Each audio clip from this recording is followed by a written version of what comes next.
Tidak ada ketaatan kepada makhluk dalam kemaksiatan. Tidak ada ketaatan ya kepada makhluk dalam perkara kemaksiatan. Ahlul kitab bermaksiat kepada Allah dari sisi mana? Mereka mentaati ahlul kitab, mereka mentaati orang berilmu dan pendeta dari kalangan mereka yang mana mereka merubah apa? Syariat Allah Subhanahu wa taala. Maka tidak boleh taat kepada makhluk dalam rangka bermaksiat kepada Allah Subhanahu wa taala ya.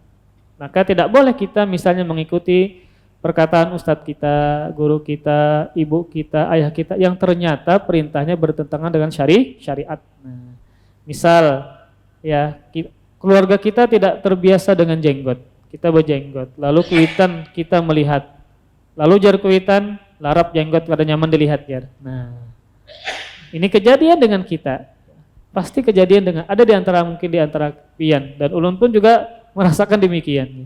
Karena tidak terbiasa memakai jenggot, ya keluarga besar, teman-teman, ya para guru-guru. Akhirnya ketika kita sendirian berjenggot, kemudian ketemu dengan anak-anak kecil, keluarga kita, mereka takut. Lalu orang tua kita mengatakan larap jenggot, gunting jenggot dan seterusnya. Maka tidak boleh mentaati orang tua ketika perintahnya mengandung maksiat kepada Allah Subhanahu wa taala. Sama ketika misalnya ada guru kita yang menyuruh kita kepada kemaksiatan, maka tidak boleh ditaati. Sekalipun dia adalah guru yang sangat berjasa ya, guru mengajarkan kita dari nol agama misalnya, namun ketika mereka menyuruh kepada kemaksiatan maka tidak boleh diikuti. Karena Allah dan Rasulnya lebih berhak diikuti dibandingkan dengan selain keduanya. Kemudian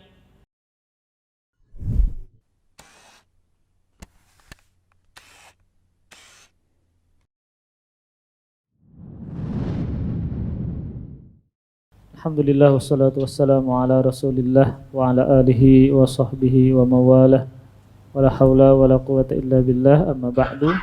Alhamdulillah, marilah kita bersyukur kepada Allah Subhanahu wa taala, kembali kita berkumpul dalam rangka untuk menjalankan ketaatan kepada Allah Subhanahu wa taala dan amalan yang paling afdal di akhir zaman, yaitu menuntut ilmu agama, yang mana kita bisa menghindari fitnah yang terjadi di zaman sekarang tidak lain adalah dengan menuntut ilmu agama. Kemudian salawat serta salam semoga selalu terhaturkan kepada junjungan kita Nabi besar Muhammad sallallahu alaihi wa alihi wasallam dan kepada para keluarga, para sahabat dan para pengikut sejati beliau yang senantiasa meniti jalan beliau sampai hari kiamat. Kita masih meneruskan bab yang ke-6, yaitu babu tafsirit tauhid wa syahadati alla ilaha illallah. Bab penjelasan tentang makna tauhid dan syahadat la ilaha illallah. Dan bab ini sangat penting ya. Kenapa? Karena bab-bab sebelumnya baik tentang kewajiban mentauhidkan Allah, tentang keutamaan-keutamaan tauhid. Nah, itu tidak bisa didapatkan kecuali dengan memahami dengan benar makna dari tauhid. Kecuali memahami dengan benar makna dari kalimat la ilaha illallah. Barulah kita bisa mendapatkan keutamaan-keutamaan tauhid, barulah kita bisa mengenal dan mengamalkan nilai-nilai tauhid. Kemudian pembahasan sebelumnya kita membahas tentang makna kalimat tauhid la ilaha illallah. Maka ada 4 kata dalam kalimat ini.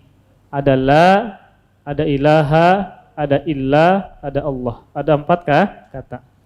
Maka la itu adalah huruf nafi, penafian, yaitu menafikan seluruh sesembahan. Ilaha adalah ma'bud. Ilaha bermakna ma'luh ay ma'bud, yaitu sesembahan. Maka dalam istilah Arab ya, terkadang ada kalimat yang wazannya fi'al seperti ilah, namun maknanya maf'ul, yaitu ma'bud. Maka la ilaha bermakna la ma'buda, tidak ada yang disembah. Kemudian para ulama menambah dengan kalimat bihaq, dengan hak. La ma'buda bihaqqin, tidak ada yang berhak disembah dengan benar. Kemudian illa, kecuali, ini adalah istitsna, pengecualian. Maka setelahnya adalah Allah Subhanahu wa taala. Maka kita menafikan seluruh sesembahan yang hak kecuali adalah Allah Subhanahu wa taala. Ini makna ringkas dari kalimat tauhid. Maka lebih tepatnya kalimat tauhid ini adalah makna dari tauhid uluhiyah, yaitu hanya beribadah kepada Allah Subhanahu wa taala. Kemudian dalam bab ini tentang penjelasan makna tauhid dan la ilaha illallah, penulis membawakan 5 dalil. 5 dalil. Dalil yang pertama firman Allah Subhanahu wa taala di surah Al-Isra ayat 57.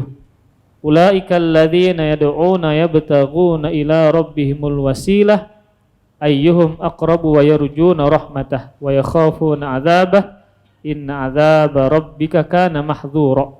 Kata Allah Subhanahu wa taala, orang-orang yang mereka seru, orang-orang yang mereka beribadah dengannya, mereka sendiri mencari jalan kepada Tuhan mereka. Jadi ada orang-orang musyrikin yang menyembah orang-orang soleh, yang ternyata orang-orang soleh ini orang yang dekat dengan Allah Subhanahu wa taala, orang yang mentauhidkan Allah Subhanahu wa taala. Kemudian kata Allah, siapa di antara mereka yang lebih dekat kepada Allah dan mereka mengharapkan rahmatnya serta takut akan siksanya. Sesungguhnya siksa Rabbmu adalah sesuatu yang harus ditakuti. Maka di sini para ikhwas sekalian, penulis membawakan dalil ini apa kaitannya dengan bab, yaitu sisi pendalilannya adalah ayat ini adalah ternyata mereka yang disembah selain Allah merupakan hamba-hamba Allah yang soleh, adalah hamba-hamba Allah yang soleh. Ini menunjukkan bahwasanya kaum musyrikin itu tidak hanya menyembah berhala, namun juga ada yang menyembah orang-orang soleh, termasuk diantaranya para nabi, seperti menyembah Nabi Isa alaihissalam ya, dari orang Nasrani, atau menyembah Uzair dari kaum Yahudi. Ini menunjukkan bahwasanya penyimpangan-penyimpangan kesyirikan yang terjadi dari kaum musyrikin itu bermacam-macam. Ada di antara mereka yang menyembah berhala, ada di antara mereka menyembah pohon, ada di antara mereka menyembah jin, ada di antara mereka menyembah malaikat atau orang-orang saleh. Maka sisi pendalilannya adalah sebagian musyrikin yang menyembah, yang beribadah kepada orang saleh, padahal orang-orang saleh ini adalah hamba-hamba Allah Subhanahu wa taala yang senantiasa mendekatkan dirinya kepada Allah dan senantiasa mentauhidkan dirinya mereka kepada Allah Subhanahu wa taala. Maka ini menunjukkan bahwasanya jika mereka beribadah kepada Allah, maka tidak pantas mereka ini diibadahi, disembah. Padahal mereka adalah orang yang menyembah Allah Subhanahu wa taala. Maka ketika mereka menyembah Allah, mereka mentauhidkan Allah Subhanahu wa taala. Maka inilah makna dari tafsir tauhid, yaitu mereka hanya menyembah dan beribadah kepada Allah Subhanahu wa taala. Nah, kemudian tentang ayat ini, ya, sahabat Abdullah bin Mas'ud mengatakan, hadis yang sahih yang dikeluarkan oleh Imam Bukhari. Kata Abdullah bin Mas'ud, intinya dulu ada sekelompok orang ya yang menyembah sekelompok jin. Nah, ada sekelompok orang yang mana mereka menyembah sekelompok jin.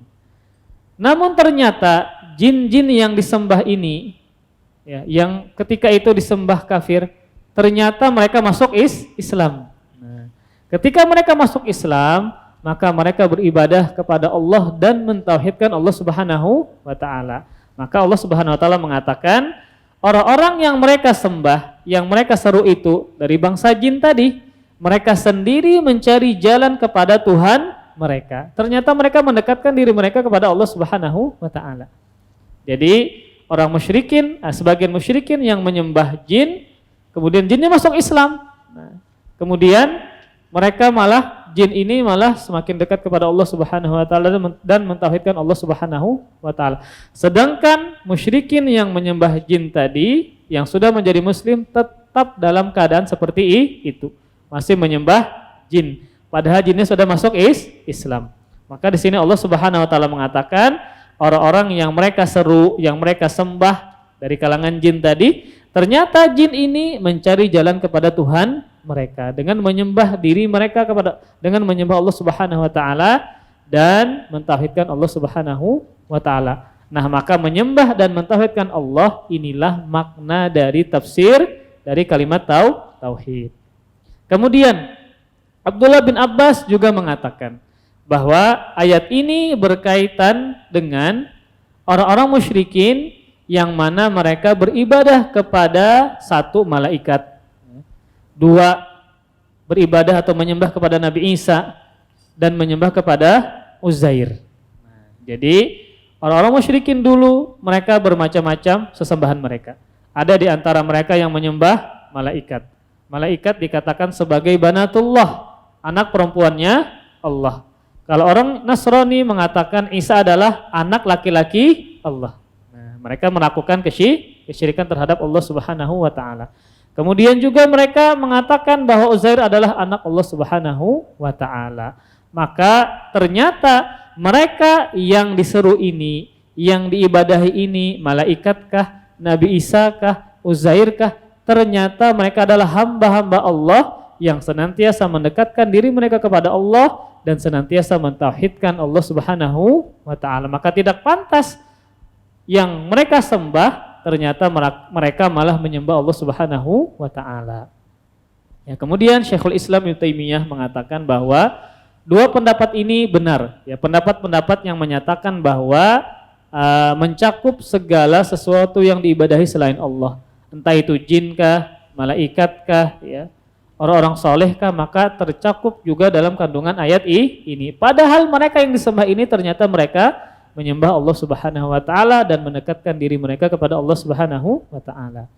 Kemudian ada beberapa faidah dari ayat yang pertama ini atau dalil yang pertama ini. Yang pertama faidahnya adalah ayat ini bantahan, ya, terhadap orang-orang yang berdoa kepada orang soleh untuk menghilangkan bahaya atau menarik manfaat. Kenapa? Karena mereka sejatinya meminta dan berdoa hanya kepada Allah. Maka tidak boleh yang mana mereka meminta kepada Allah ternyata mereka diminta. Sedangkan mereka meminta kepada Allah Subhanahu wa taala. Maka ini bantahan kepada orang-orang yang berdoa kepada orang-orang soleh. Entah nabi, entah wali, entah jin, maka tidak boleh. Sedangkan mereka diperintahkan hanya beribadah kepada Allah Subhanahu wa taala. Kemudian faedah yang kedua, kesolehan orang-orang yang soleh, kesolehan orang-orang yang soleh yang disembah bukan berarti bisa membolehkan kesyirikan dengan mereka. Status mereka orang soleh, maka tidak boleh status mereka ini dijadikan alasan untuk melakukan kesyirikan kepada Allah lewat mereka.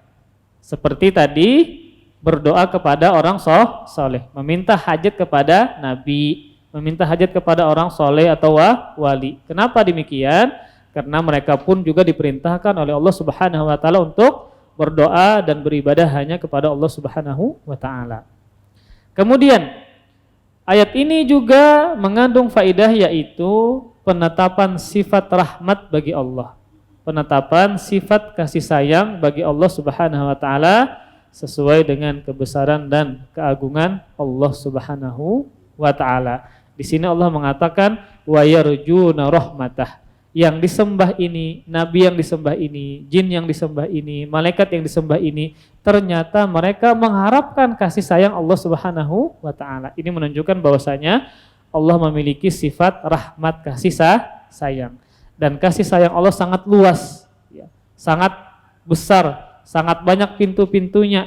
Namun satu, rahmat Allah tertutup bagi siapa? Ketika mereka melakukan kesyirikan dan mati di atas kesyirikan. Karena Allah mengatakan innallaha la yaghfiru ayyushraka bih wa yaghfiru ma duna dzalika liman yasha. Sesungguhnya Allah tidak mengampuni dosa kesyirikan dan Allah mengampuni dosa selain kesyirikan bagi orang-orang yang Allah kehendaki. Kemudian dalil yang kedua, firman Allah Subhanahu wa taala, wa idz qala Ibrahimu li abihi wa qaumihi innani bara'um mimma ta'budun illa alladzi fatarani fa innahu sayahdin. Quran surah Az-Zukhruf ayat 26 dan 27.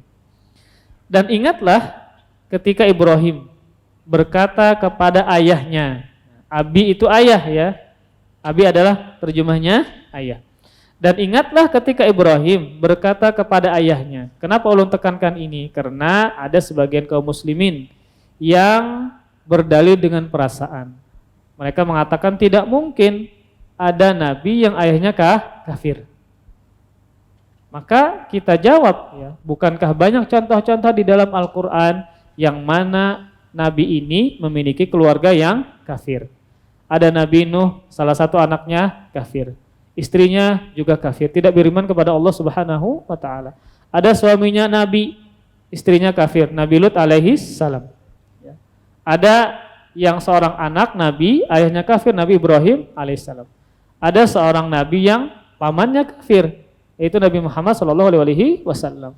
Perkara iman, perkara hidayah mutlak dari sisi Allah Subhanahu wa taala. Ketika Allah menghendaki ayah Nabi kah, anak Nabi kah, paman Nabi kah tidak beriman kepada Allah, maka Allah akan lakukan. Maka Allah akan lakukan. Bukankah Allah pernah mengatakan ya, ketika Abu Thalib meninggal dunia, maka Allah Subhanahu wa taala menurunkan ayat kepada Rasulullah sallallahu alaihi wasallam, innaka la tahdi man ahbabta walakinnallaha yahdi may yasha. Sesungguhnya engkau wahai Muhammad tidak bisa memberikan hidayah kepada orang yang engkau cintai. Sesungguhnya hidayah bagi orang yang Allah kehendaki. Kemudian kata Allah Subhanahu wa taala, dan ingatlah ketika Ibrahim berkata kepada ayahnya dan kaumnya, sesungguhnya aku membebaskan diri atau berlepas diri dari apa yang kalian sembah. Berupa apa? Patung-patung dan berhala.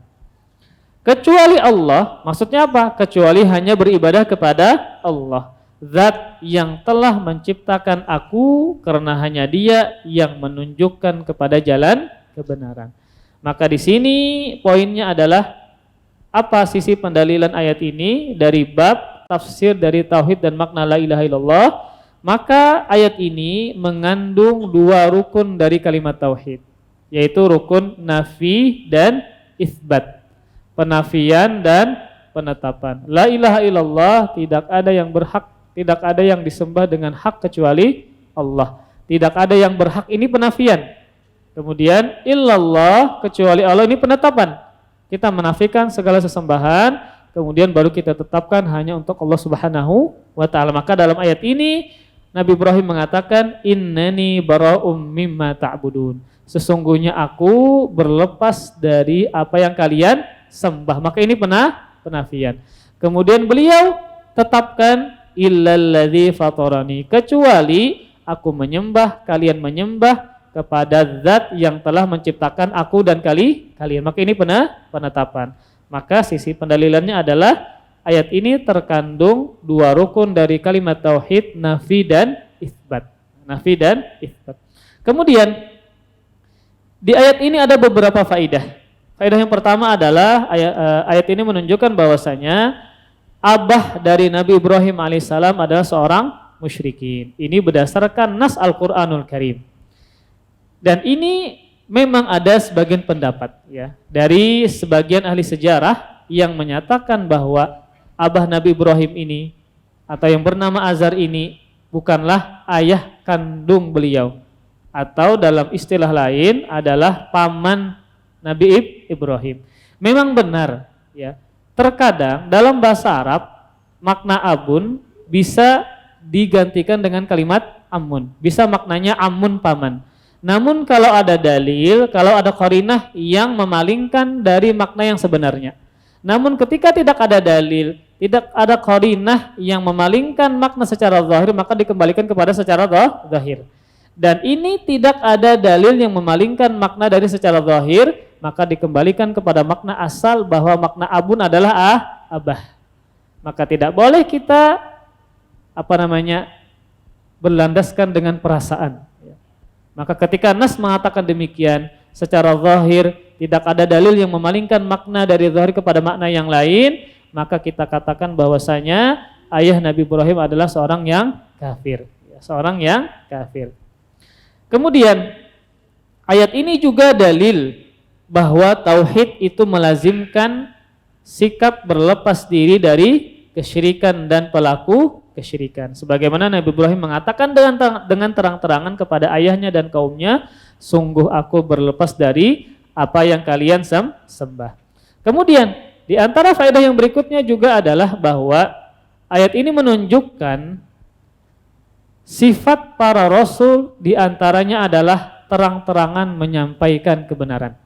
Di antara sifat para rasul dan para nabi, mereka terang-terangan menyampaikan kebenaran, terlebih berkaitan dengan kesyirikan.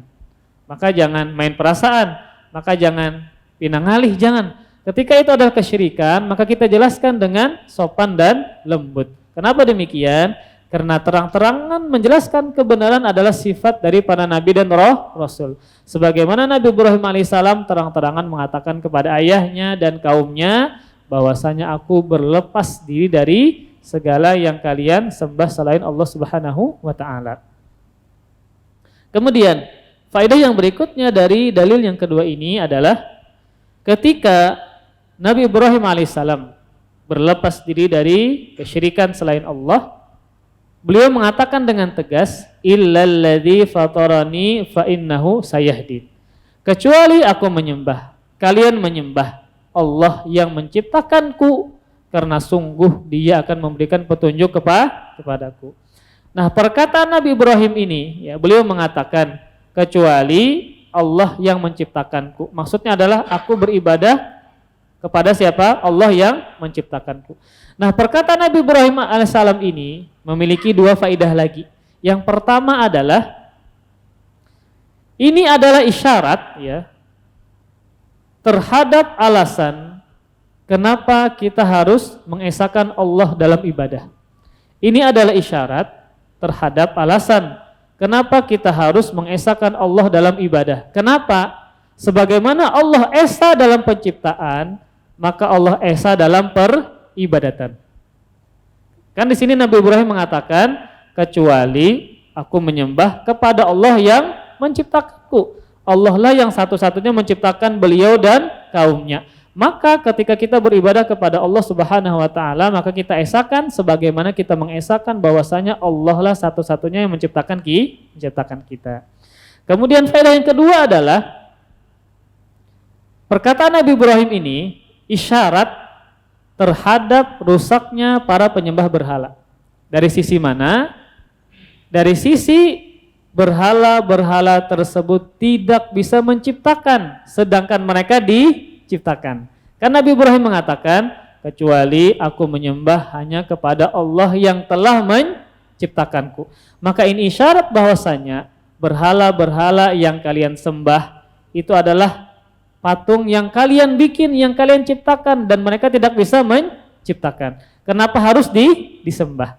Bukankah Allah satu-satunya yang menciptakan? Maka Allah lah satu-satunya disembah. Kemudian para ikhwas sekalian, kita langsung ke, ini masih murojaah. Kemudian sampai di dalil yang ketiga. Kita sampai di dalil yang ketiga, yaitu firman Allah Subhanahu wa taala di surah At-Taubah ayat 31, ittakhadhu ahbarahum wa ruhbanahum arbaba min dunillah wal masih ibn maryam wa ma umiru illa liya'budu ilaha wahida la ilaha illahu subhanahu amma yusyrikun. Kata Allah Subhanahu wa taala, mereka menjadikan orang-orang alim dan pendeta-pendeta di antara mereka. Jadi ahbar itu jamak dari habrun, ya. Artinya adalah ulama. Bukan hibrun, ya. Kalau hibrun artinya tinta. Jadi kadang bahasa Arab itu satu harokat salah maka maknanya berbeda. Sama seperti hibrun dan habrun. Hibrun itu artinya tinta, sedangkan habrun artinya alim, seorang yang berilmu. Jamaknya adalah ahbar. Kata Allah Subhanahu wa taala, mereka ahlul kitab, ya, menjadikan orang-orang alim dan pendeta-pendeta mereka sebagai tuhan-tuhan selain Allah. Jadi ahlul kitab menjadikan orang berilmu dan para pendeta mereka sebagai tandingan selain Allah. Mereka jadikan tuhan-tuhan selain Allah Subhanahu wa taala. Dan Al-Masih putra Maryam, maksudnya apa? Menjadikan Nabi Isa sebagai sesembahan selain Allah. Padahal kata Allah, mereka itu tidak lain hanyalah diperintahkan untuk beribadah kepada satu sembahan. Tidak ada sembahan yang hak selain Dia, Maha Suci Allah dari perbuatan kesyirikan mereka. Nah, di sini Allah Subhanahu wa taala mengatakan ittakhadhu ahbarahum wa ruhbanahum arbaban min dunillah. Mereka ahlul kitab, Yahudi dan Nasrani, menjadikan orang-orang berilmu dan pendeta-pendeta mereka sebagai tuhan-tuhan selain Allah. Dari sisi mana? Dari sisi orang berilmu di antara mereka, pendeta di antara mereka. Mereka merubah syariat Allah. Yang halal mereka haramkan, yang haram mereka halalkan. Dan ahlul kitab mengikuti mereka. Nah, tatkala ahlul kitab mengikuti mereka, padahal satu-satunya yang menciptakan syariat siapa? Allah Subhanahu wa taala. Tetapi mereka palingkan, ulamanya ini, pendeta ini memalingkan yang hak kepada batil, yang batil kepada yang hak. Maksudnya adalah mereka menghalalkan apa yang diharamkan Allah dan mereka menghalalkan apa yang diharamkan Allah Subhanahu wa taala. Padahal satu-satunya tasyri' pensyariatan adalah hanya Allah Subhanahu wa taala. Nah, tatkala mereka merubah demikian, kemudian diikuti, maka seakan-akan mereka menjadikan orang alim tadi dan pendeta tadi sebagai tandingan selain Allah Subhanahu wa taala. Nah, tentang ayat ini ya, ada sebuah kisah yang disebutkan dalam Al-Jami' Tirmidzi dengan hadis yang hasan ya, bahwa ada seorang sahabat yang bernama Adi bin Hatim. Yang mana sahabat ini ketika beliau masih beragama Nasrani ya, dan bertemu dengan Rasul, sahabat ini memakai salib dari emas. Sahabat ini ketika berjumpa dengan Nabi, beliau masih orang Nasrani dan memakai salib yang terbuat dari emas. Ketika melihat hal tersebut, Rasul mengatakan kepada sahabat Adi ini, "Ya Adi, itroh anka hadzal wathan." Kata Rasulullah sallallahu alaihi wasallam, "Wahai Adi, buanglah berhala itu." Berhala itu maksudnya apa? Salib tadi. Rasul katakan sebagai wathan, yaitu berhala. Kemudian kata sahabat Adi, dan aku mendengar Rasulullah sallallahu alaihi wasallam membaca sebuah ayat dalam surah At-Taubah, ittakhadhu ahbarahum wa ruhbanahum arbabam min dunillah. Mereka menjadikan orang-orang alim dan pendeta-pendeta mereka sebagai Tuhan selain Allah Subhanahu wa taala. Apa contohnya? Salib tadi. Nah, salib ini adalah simbol kesyirikan yang mana tidak pernah dijelaskan ya, tidak pernah disyariatkan oleh Nabi Isa, oleh Uzair yang mana mereka sembah. Tetapi mereka jadikan salib ini sebagai simbol ketuhanan mereka. Maka kata Rasulullah sallallahu alaihi wasallam ketika melihat salib tadi, "Ya Adi, itroh anka hadzal wathan." Kemudian Rasulullah sallallahu alaihi wasallam membaca ayat ini yang mana para pendeta, orang berilmu di antara mereka menjadikan tandingan-tandingan selain Allah Subhanahu wa taala. Di antaranya adalah perkara salib tadi. Nah, kemudian para ikhwas sekalian, dalil yang keempat kita cepatkan. Dalil yang keempat firman Allah Subhanahu wa taala di surah Al-Baqarah ayat 165. Afwan, ada yang ketinggalan.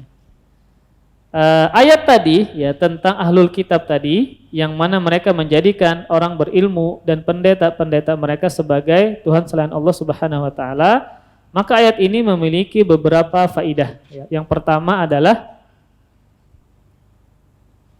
termasuk dalam makna tauhid ya, adalah taat kepada Allah Subhanahu wa taala. Jadi termasuk dalam makna tauhid adalah taat kepada Allah Subhanahu wa taala dalam masalah penghalalan dan pengharaman. Nah, jadi faedah yang pertama adalah termasuk dalam makna tauhid adalah taat kepada Allah Subhanahu wa taala dalam masalah penghalalan dan pengharaman. Sedangkan ahlul kitab tidak taat kepada Allah Subhanahu wa taala. Kenapa? Karena mereka menjadikan ulama mereka, pendeta mereka tandingan selain Allah karena ulama tadi, pendeta tadi, mereka merubah syariat. Yang halal diharamkan, yang haram dihalalkan, kemudian diikuti. Maka mereka merusak nilai tauhid. Karena makna dari tauhid adalah taat kepada Allah Subhanahu wa taala dalam masalah penghalalan dan pengharaman. Kemudian faedah yang kedua dari ayat ini adalah tidak ada ketaatan kepada makhluk dalam kemaksiatan. Tidak ada ketaatan ya kepada makhluk dalam perkara kemaksiatan. Ahlul kitab bermaksiat kepada Allah dari sisi mana?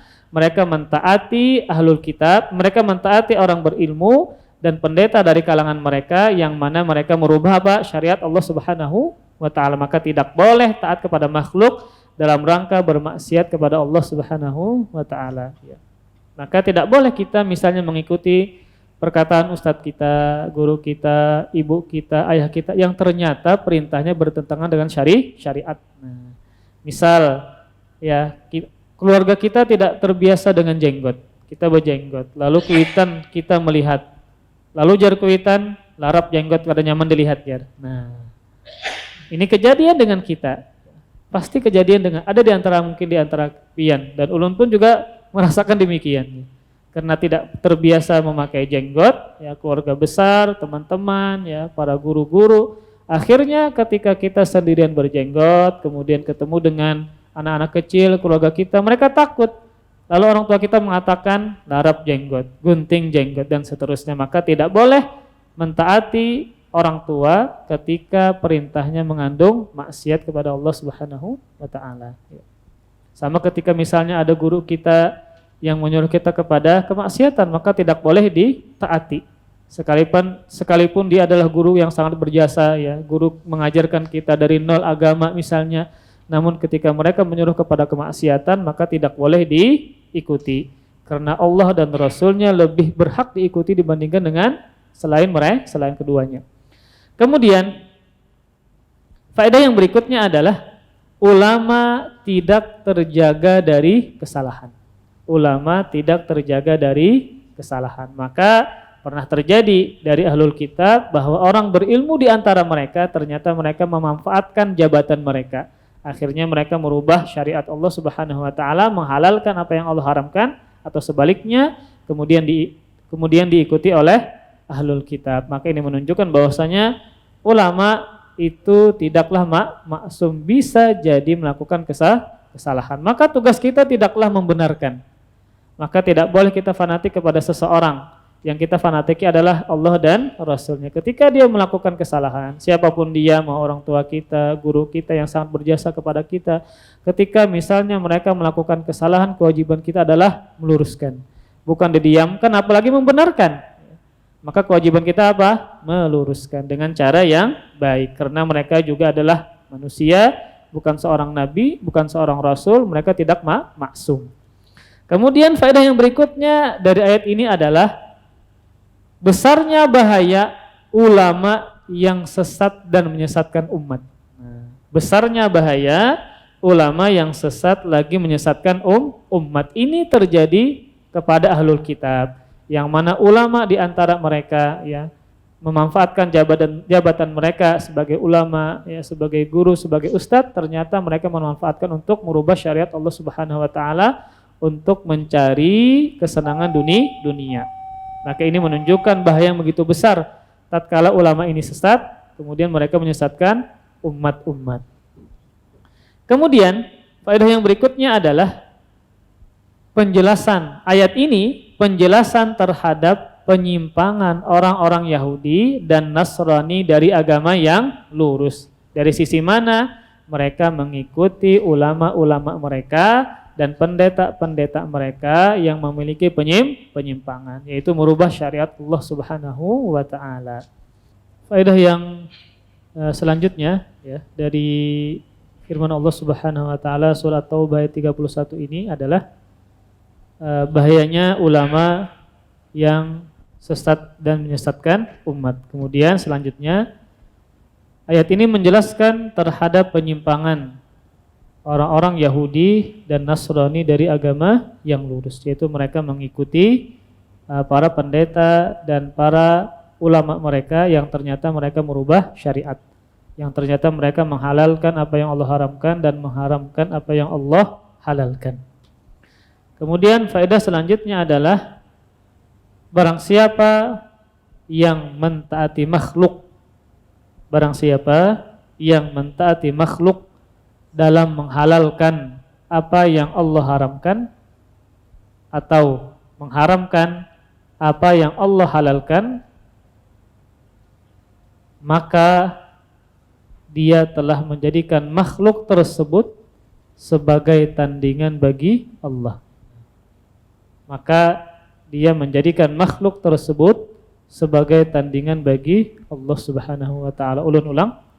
Barang siapa yang mentaati makhluk dalam menghalalkan apa yang Allah haramkan atau mengharamkan apa yang Allah halalkan, maka dia telah menjadikan makhluk tersebut sebagai tandingan bagi Allah Subhanahu wa taala. Allah lah satu-satunya yang membuat syariat, pembuat syariat yang harus ditaati. Kemudian faedah selanjutnya adalah dari ayat ini menunjukkan pensucian Allah dari sekutu. Karena di akhir ayat Allah mengatakan subhanahu amma yusyrikun. Maha suci Allah dari segala perbuatan kesyirikan yang mereka lakukan. Maka ini menunjukkan Allah suci dari segala sekutu dan tandingan. Kemudian dalil yang keempat, dalil yang keempat dari bab tentang tafsir la ilaha illallah, surah Al-Baqarah ayat 165. Firman Allah Subhanahu wa taala, wa minan nasi may yattakhidhu min dunillahi andadan yuhibbunahum ka hubbillah walladzina amanu asyaddu hubban lillah. Al-ayah. Di antara sebagian orang-orang atau manusia ada yang menjadikan tuhan-tuhan tandingan selain Allah. Mereka mencintainya sebagaimana mereka mencintai Allah. Maksudnya mereka mencintai tandingan-tandingan tadi sebagaimana mereka mencintai Allah.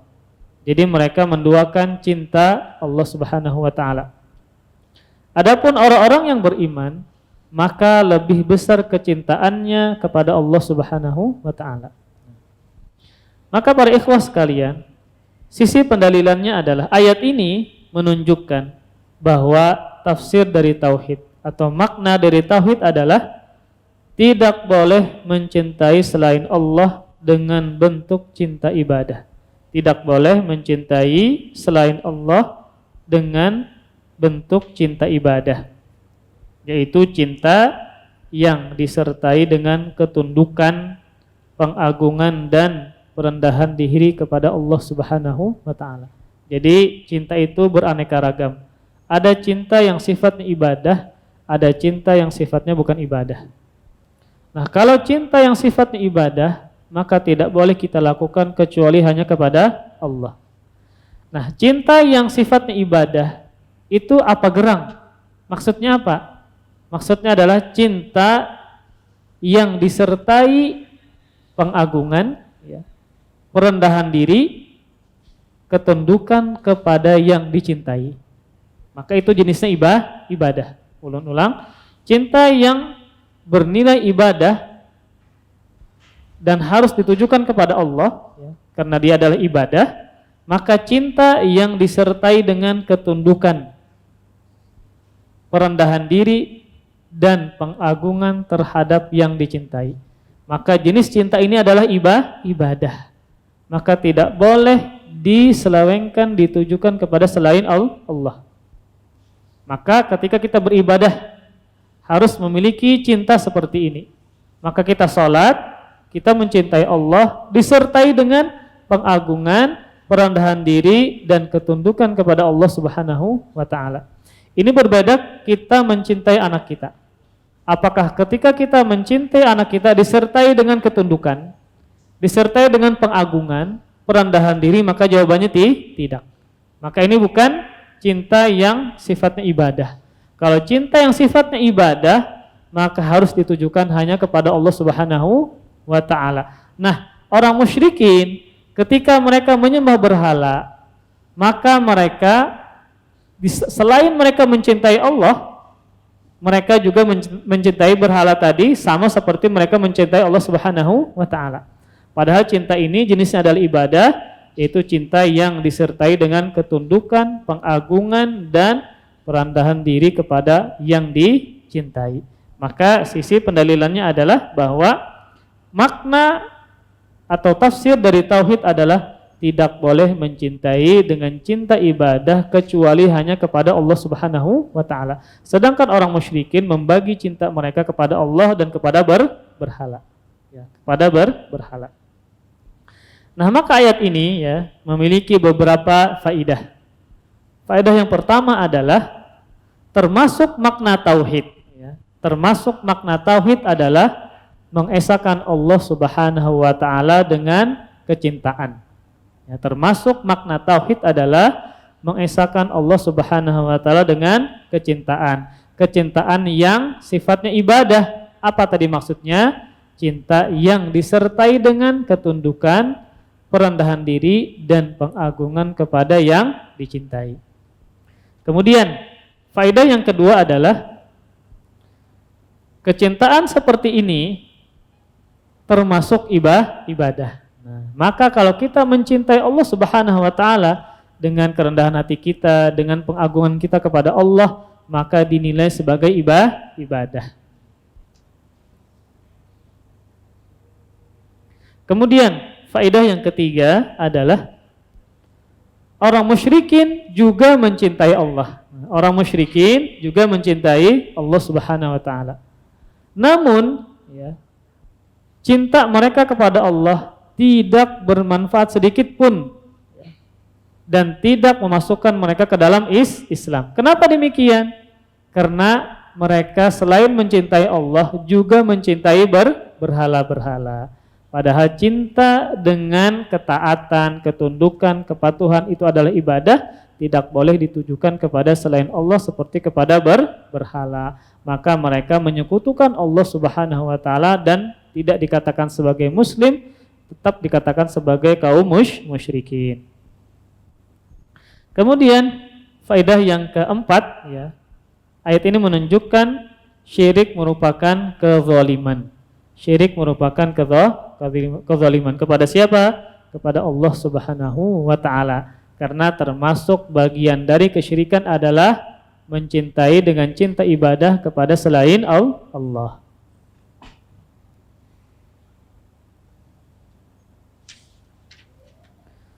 Kemudian dalil yang kelima ya, ini hadis Nabi SAW. Ini nanti kita sambung di pertemuan berikutnya. Ulun tidak terlalu membaca dalil yang kelima. Insya Allah kita akan teruskan di pertemuan berikutnya. Dalil yang terakhir tentang tafsir dari tauhid dan syahadat la ilaha illallah. Insya Allah kita akan bahas di pertemuan berikutnya. Wallahu a'lam bishawab. Semoga yang sedikit ini bermanfaat dan semakin mempertebal keimanan kita kepada Allah Subhanahu wa taala. Semoga kita semakin suka dengan menuntut ilmu agama, semakin terkait hati kita dengan masjid agar kita mendapatkan keutamaan, mendapatkan naungan di hari kiamat. Di antaranya adalah rajulun qalbuhu mu'allaqun bil masajid. Seorang laki-laki atau seseorang yang hatinya senantiasa terikat dengan masjid ya. Dikit-dikit masjid, salat berjamaah ke masjid, ada kajian ke masjid, berzikir ke masjid, baca Quran ke masjid, senantiasa hati kita terkait dengan masjid. Semoga Allah Subhanahu wa taala merahmati kita. Amin ya rabbal alamin. Kita akhiri dengan kafaratul majlis. Subhanakallahumma bihamdika asyhadu an la ilaha illa anta astaghfiruka wa atubu ilaik. Wassalamualaikum warahmatullahi wabarakatuh. Terima kasih. Jazakumullahu khairan wa barakallahu fikum. Video ini dibuat atas partisipasi dari donasi Anda. Semoga menjadi amal jariah bagi Anda semuanya.